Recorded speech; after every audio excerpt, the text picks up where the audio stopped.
Good morning, students. Today we are going to study our next topic, consequences of soil erosion. In last video we studied about soil erosion, that is the gradual removal of fertile topsoil की जो हमारी gradual यानी continuous removal होते रहना किसका, जो fertile हमारे top soil है कि जिसके अंदर क्या हो सकते हैं plants grow हो सकते हैं, उस soil का क्या हो जाना, रिमूवल हो जाना, उसका मूव कर जाना from one place to another with the help of running water and wind is called soil erosion. Consequences of soil erosion, इसके इफेक्ट्स क्या क्या होते हैं, मतलब इस सॉइल इरोजन होने के बाद होता क्या है, ठीक है, क्यों हमारे सॉइल इरोजन मैक्सिमम होती है.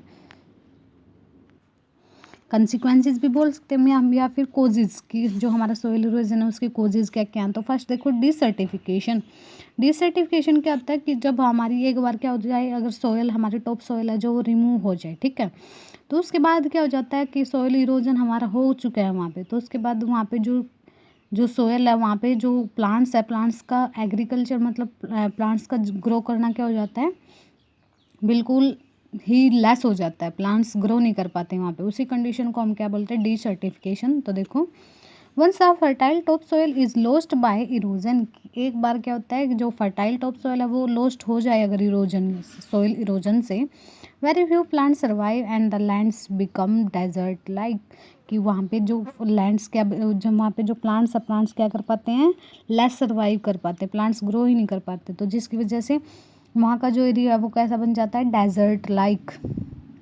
The process by which vegetation and soil are lost, कि जिस प्रोसेस से हमारे क्या हुए हैं, वेजिटेशन लॉस्ट हुई है, ठीक है,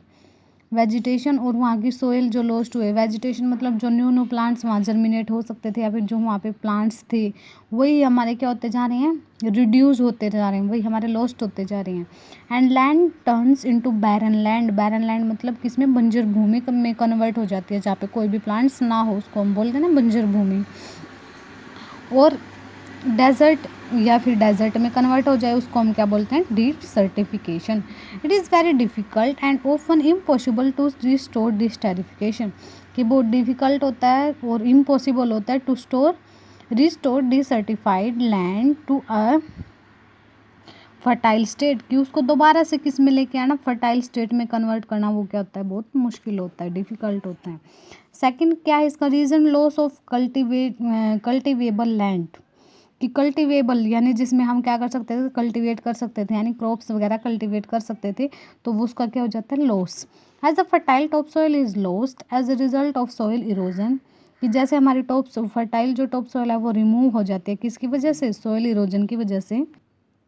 so plants can not grow well, कि प्लांट्स वहाँ अच्छे से ग्रो नहीं कर सकते. इन द रिमेनिंग सोयल, जो वहाँ पे सोयल बची है उसके अंदर प्लांट्स हमारे ग्रो नहीं कर सकते. Hence the size of cultivable land reduces, इसलिए जो कल्टिवेबल लैंड है हमारी, जो कल्टिवेशन के लिए हमारी लैंड अवेलेबल थी, उसका जो साइज़ है वो क्या हो जाता है, रिड्यूस, कि कुछ तो हमारी क्या हो चुकी है, वहाँ पे बैरन लैंड बन चुकी है, सॉइल इरोजन हो चुका है, तो उसके बाद कल्टीवेशन के लिए हमारी पूरी की पूरी लैंड हमारे लिए अवेलेबल नहीं है जितनी पहले थी, क्योंकि उसके अंदर क्या हो सकता है, the soil is not capable to grow some plants, वहाँ की सोयल अब कैपेबल नहीं है कि उसके अंदर क्या उसके प्लांट्स ग्रो उसके. नेक्स्ट इंक्रीज इन फ्लड्स, कि उसके बाद क्या क्या हो सकता है, क्या क्या मतलब क्या क्या इफेक्ट पड़ते हैं उसके बाद, जो हमारे सोइल इरोजन के क्या इफेक्ट होते हैं. फर्स्ट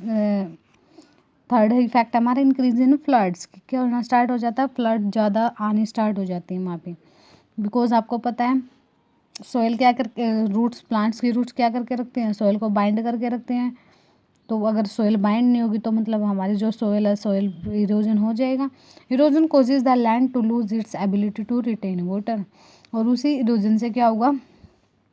कि वो क्या कर देगी, अपनी जो एबिलिटी थी उसके अंदर कि वो क्या कर सके, वाटर को एब्जॉर्ब कर सके, वो एबिलिटी क्या हो जाएगी उसकी, उसकी लेस हो जाएगी, तो जिसकी वजह से this makes flooding more common, की जो इससे जो फ्लडिंग की प्रोसेस है वो क्या हो जाएगी, और भी ज़्यादा कॉमन हो जाएगी, और भी ज़्यादा इंक्रीज होना स्टार्ट हो जाएगी. Next effects on water bodies, किसका इफेक्ट क्या होता है, वाटर बॉडीज़ के ऊपर क्या इफेक्ट होता है. Soil that is eroded from land gets carried by rain water run off, कि जो हमारा लैंड से जो हमारा रेन वाटर आता है वो क्या करता है, रन ऑफ इनटू रिवर्स। कहाँ चला जाता है, रिवर्स के अंदर चला जाता है हमारा रेन वाटर। तो उसके साथ क्या चली जाएगी, हमारी जो सोयल है जो इरोडेड हो चुकी है वो भी चली जाएगी। वो भी कौन लेके जाएगा, अपने साथ रेन वाटर के साथ चली जाएगी। और उसके बाद वो कहाँ मूव कर जाएगी, रिवर्स के अंदर, स्ट्रीम्स के अंदर, लेक्स के अंदर और कुछ अदर बॉडीज, वाटर बॉडीज के अंदर। ठीक है, तो ये सोयल तो कहाँ मूव करेगी, वाटर के साथ वहाँ मूव करेगी। अब वहाँ पे क्या इफेक्ट होगा इसका, this settle as sediments and can change the environment in the water body, thus affecting living organisms. कि वहाँ पे जो ये क्या क्या कर जाएगी, जो सोयल है वो सेटल हो जाएगी। सेटल कहाँ पे हो जाएगी, बॉटम ऑफ वाटर बॉडीज की, जहाँ पे सपोज वो रिवर के अंदर गई है तो रिवर के बॉटम पे सेट हो जाएगी, वो सेटल हो जाएगी नीचे। तो सेटल होने के बाद वहाँ पे जो एनिमल्स थे, लिविंग ऑर्गेनिजम्स थे, एक्वाटिक एनिमल्स थे। Aquatic animals means the organisms that live in water, कि जो वाटर के अंदर ऑर्गेनिजम्स थे, प्लांट्स थे, एनिमल्स थे, तो उनकी लाइफ पे क्या करेगी, वो इफेक्ट करेगी। उनकी लाइफ इतनी ईजी नहीं रहेगी पहले की तरह। Next topic is prevention of soil erosion, की जो हमारा सॉइल इरोजन हो रहा है उसको हम प्रिवेंट कैसे करें। तो इसके मेन कॉजेज में क्या था, फर्स्ट क्या था, डिफोरेस्टेशन था। कि डिफोरेस्टेशन की वजह से हमारा डी मीन्स रिमूवल हो रहा है फॉरेस्ट का, तो उसकी वजह से क्या हो रहा है, सॉइल इरोजन हमारा हो रहा है। तो उसको प्रिवेंट करने के लिए मेन क्या है, फर्स्ट तो क्या करो, डिफोरेस्टेशन को ही स्टॉप करो। तो डिफोरेस्टेशन को स्टॉप अगर हम प्रॉपरली नहीं कर सकते तो उसकी जगह हम अल्टरनेट यूज़ कर सकते हैं, एफोरेस्टेशन। देखो अब हमारी डिमांड्स भी, जैसे जैसे हमारी पॉपुलेशन इंक्रीज हो रही है तो डिमांड्स में हमारी ऑब्वियसली इंक्रीज हो रही हैं। तो उनको फुलफिल करने के लिए हमारे पास अल्टरनेट सोर्स, हमारे पास सोर्स ही क्या है, प्लांट्स ही हैं। तो चलो हम डिफोरेस्टेशन कर रहे हैं, हम उनका यूज़ करें, बट एफोरेस्टेशन भी तो कंपल्सरी है ना उसके साथ साथ। सुना है ना कि एक ट्री को कट कर रहे हो तो उसकी जगह दो लगाओ। ठीक है, तो ऐसे ही देखो एफोरेस्टेशन यानी मीनिंग्स मतलब कि क्या करो आप, grow more and more trees. तो reducing deforestation and promoting afforestation, that is planting of trees on large areas. कि ज़्यादा से ज़्यादा एरिया के अंदर क्या करो आप, प्लांट्स लगाओ, वो क्या होती है हमारी एफोरेस्टेशन। तो प्रमोट करो एफोरेस्टेशन को, स्टॉप करो किसको, डिफोरेस्टेशन को। स्टॉप तो नहीं, रिड्यूस तो कर ही सकते हैं हम, कम तो कर ही सकते हैं उसको। Helps in preventing soil erosion, और ये किस में हेल्प करता है, प्रिवेंट करने में, किसको, सोइल इरोजन को। Trees bind the soil together, slow down rain water run of. Trees क्या करके रखते हैं, सोइल को बाइंड करके रखते हैं। तो उसकी वजह से जो रेन वाटर है, रेन वाटर का जो रन ऑफ था, जो वो मूव कर रहा था रिवर्स के अंदर, तो वो क्या हो जाएगा, स्लो डाउन। वो सोइल ही क्या कर लेगी, उस वाटर को मैक्सिमम को एब्जॉर्ब कर लेगी, जिसकी वजह से क्या होगा, प्रिवेंट हो जाएगा कौन सा सोइल इरोजन, जो हमारा किससे हो रहा था, वाटर बॉडीज से, वाटर से की हेल्प से हो रहा था। Trees also act as natural wind breakers and decrease wind speed. और ट्रीज हमारे नेचुरल क्या है, विंड ब्रेकर है, कि जो क्या कर सकते हैं, विंड की स्पीड को क्या कर सकते हैं, डिक्रीज यानी कम कर सकते हैं। Thereby reducing wind erosion, तो इसकी वजह से जो विंड की हेल्प से हमारा सॉइल इरोजन हो रहा था तो वो भी स्टॉप हो जाएगा। तो इससे हमारी विंड की हेल्प से भी जो सॉइल इरोजन हो रहा था वो स्टॉप हो गया, और जो वाटर की हेल्प से हो रहा था वो भी क्या हो गया, स्टॉप। तो देखो फर्स्ट क्या हमारे कौन सा था, एफोरेस्टेशन की, plant more and more trees. Next is terrace farming. Terrace farming, और इसको हम क्या बोलते हैं, स्टेप फार्मिंग भी बोलते हैं। कंट्रोल सोयल इरोजन इन हिली एरियाज, की अगर हम फार्मिंग करना स्टार्ट कर दे किसके अंदर, हिली एरियाज के अंदर, तो वो किसको रिड्यूस कर देगा, सोयल इरोजन को। That land the lands on slopes is cut into steps, की जो हमारी लैंड्स है स्लोप्स के ऊपर, स्लोप्स मतलब ढलान के ऊपर जो हमारी लैंड है वो किस में, स्टेप्स में कट है, which prevent top soil from being washed away by rain water. तो उसको हम क्या कर सकते हैं, स्टॉप कर सकते हैं। देखो ऐसे अगर हम उसको कट करते रहे बीच बीच में, किसके लिए, एग्रीकल्चर के लिए। तो जो वाटर है हमारा, तो वाटर की,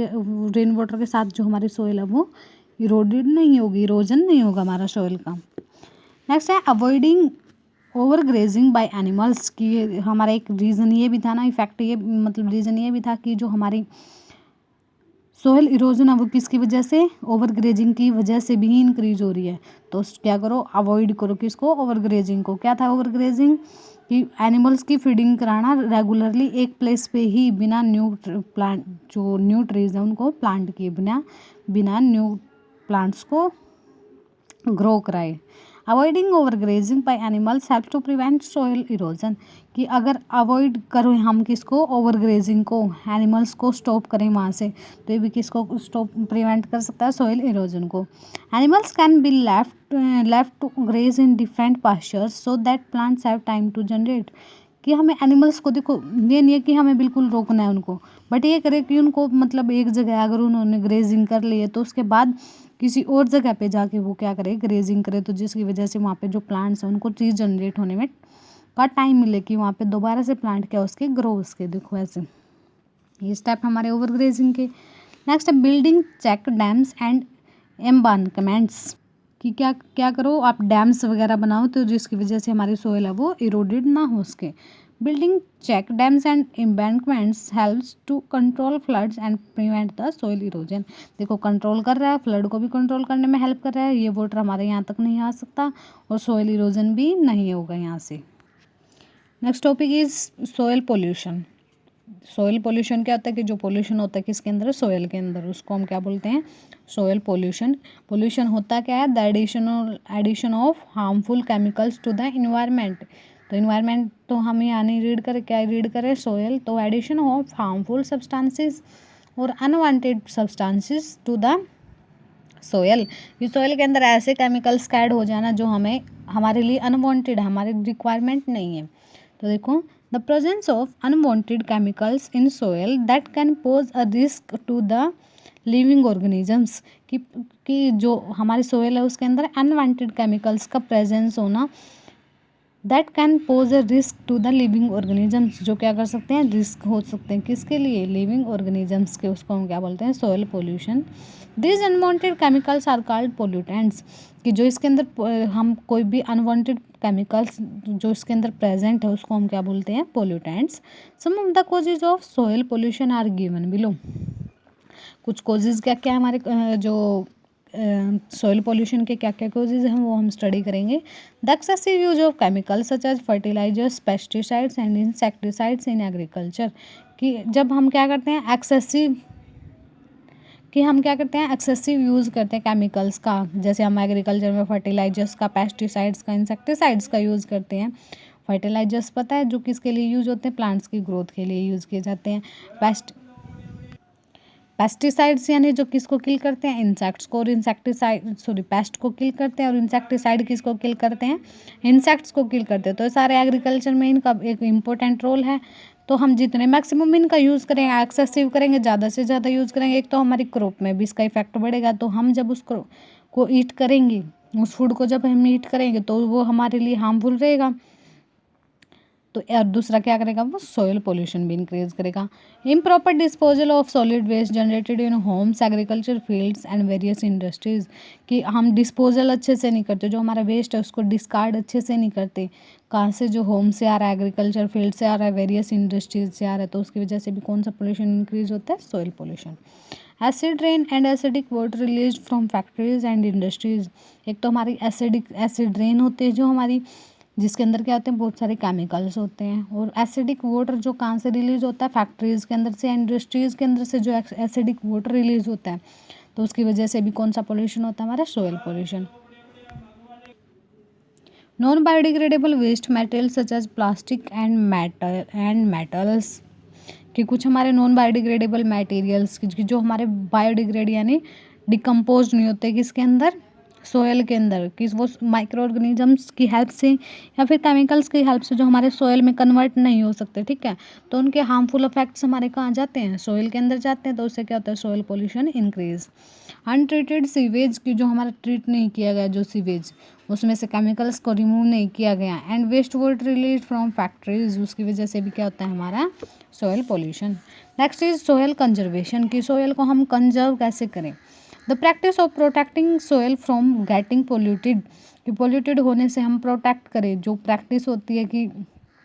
रेगुलर जो हमारा प्रयास है किसका, कि प्रोटेक्ट करें हम सोयल को फ्रॉम गेटिंग पोल्यूटेड, कि हमारी सोयल है वो पोल्यूटेड ना हो, उसको हम क्या बोलते हैं, soil conservation. It ensures that the quality and health of soil is maintain, कि ये हमारा, कि जो हमारे लिए इम्पोर्टेंट है कि हम क्या कर सके, क्वालिटी और हेल्थ को सोयल की वो हम क्या कर सकें, maintain. Some of the method to control soil pollutions are given below, कुछ मेथड्स हमारे जिसकी वजह से हम क्या कर सकते हैं, सॉइल पोल्यूशन को रिड्यूस कर सकते हैं, कंट्रोल कर सकते हैं। फर्स्ट इज ऑर्गेनिक फार्मिंग, कि जितना हो सके पॉसिबल हो सके हम कौन सी फार्मिंग करें, ऑर्गेनिक फार्मिंग, यानी एक्सेस यूज ऑफ पेस्टिसाइड्स को हम बैन करें, फर्टिलाइजर्स का कम से कम यूज़ करें, नेचुरल मैन्योर का यूज़ करें उसकी जगह, जो हमारी किससे बनती है, एनिमल्स या फिर प्लांट्स की वेस्ट मटेरियल से बनती है, और ऑर्गेनिक फर्टिलाइजर्स का ही यूज़ करें। जितना एक्सेसिव पेस्टिसाइड्स का, इंसेक्टिसाइड्स का और फर्टिलाइजर्स के यूज़ को हम क्या करें, अवॉइड करें जितना हो सके। नेक्स्ट है proper disposal of solid waste, की जो हमारा सॉलिड वेस्ट है उसको प्रॉपरली डिस्पोज करें, डिस्कार्ड करें उसको अच्छे से। Harmful solid waste is generated in various industry should not be dumped on land, कि हमें जो हार्मफुल वेस्ट है वो हमें लैंड के नीचे नहीं दबाना चाहिए। There should be proper treatment before disposal, dispose करने से पहले ही उसको क्या करना चाहिए, हमें ट्रीटमेंट देना चाहिए कि उसके अंदर से जो टॉक्सिक सब्सटेंसेस है वो रिमूव हो सके। Next proper treatment of industrial waste water, कि जो हमारा इंडस्ट्रियल वेस्ट वाटर है उसको हम क्या करें, प्रॉपर ट्रीटमेंट करें, कि waste water from industries should not be directly release into water bodies, कि जो हमारा इंडस्ट्रीज से जो वेस्ट वाटर आ रहा है वो हमें डायरेक्टली कहाँ नहीं रिलीज करना चाहिए, वाटर बॉडीज के अंदर, की रिवर्स के अंदर, लेक्स के अंदर हमें उसको नहीं डालना चाहिए। Industrial effluents not only harm the water bodies and various organisms living in them but the chemicals present in it enter the soil and pollute it, कि सिर्फ ये नहीं है कि इंडस्ट्रीज से जो इफ्लुएंस आया है, मतलब इन्फ्लुएंस मतलब जो वेस्ट वाटर आया है वो ज़रूरी नहीं कि सिर्फ किसको, वाटर बॉडीज़ को हार्म करेगी, सिर्फ वाटर को, या फिर उनके अंदर एनिमल्स रह रहे हैं जो लिविंग ऑर्गेनिजम्स सिर्फ उनको ही हार्म नहीं करता, बट वो वाटर जब हम एग्रीकल्चर में यूज़ करते हैं तो वो किसको भी पोल्यूट करता है, सॉइल को भी पोल्यूट करता है। Therefore industrial waste water should be properly treated, इसलिए हमें पहले क्या करना चाहिए, जो इंडस्ट्रियल वेस्ट वाटर है उसको पहले ट्रीट करो अच्छे से, मतलब उसमें से केमिकल्स को रिमूव करो, जो हमारे primary process, secondary process, tertiary process, 2-3 process होते हैं उनको पहले फॉलो करो, उसके बाद ही उसको कहाँ डाल दें, वाटर बॉडीज़ के अंदर। And made harmless before releasing into the soil, कि सोयल में रिलीज़ करने से पहले उसको हार्मलेस बनाए कि वो किसी को हार्म ना करे,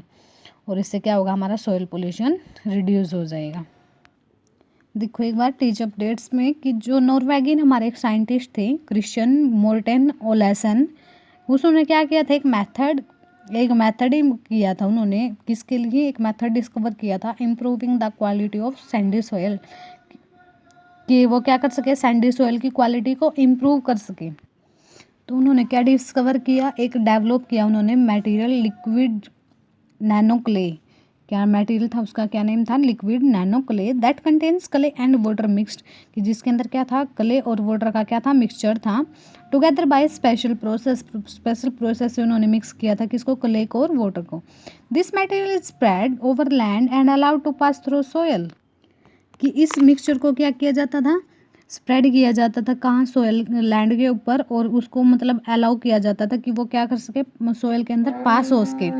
उसके बाद वो क्या, उसके सोयल के अंदर जो प्लांट्स की रूट लेवल है उस तक वो जा सके। This treatment gives sand particles a coating of tiny particles of clay without the use of chemical agents, तो ये ट्रीटमेंट क्या कर रहा था, जो सैंड के पार्टिकल्स हैं उसके ऊपर एक कोटिंग बना रहा था, कोटिंग यानी एक लेयर बना रहा था छोटे छोटे पार्टिकल्स की, without the use of chemical agents, की केमिकल एजेंट्स का तो यूज़ था ही नहीं यहाँ पे। This change the physical properties of sand particles and allows them to bind with water, कि जो वो हमारे सैंड पार्टिकल्स थे वो क्या हो रहे थे, उसके साथ बाइंड हो रहे थे वाटर के साथ। The treatment takes just 7 hours and improves the water holding capacity of sandy soil, तो इसकी वजह से, वैसे तो सैंडी सोयल की जो वाटर होल्डिंग कैपेसिटी वो लेस होती है, तो इसकी वजह से इसकी जो 7 hours के अंदर ही इसकी जो वाटर होल्डिंग कैपेसिटी वो क्या हो चुकी थी, इंक्रीज, और changing it into a cultivable land, और वो क्या कर सकते थे, इसके अंदर अब हम इजिली कल्टिवेट कर सकते थे प्लांट्स को।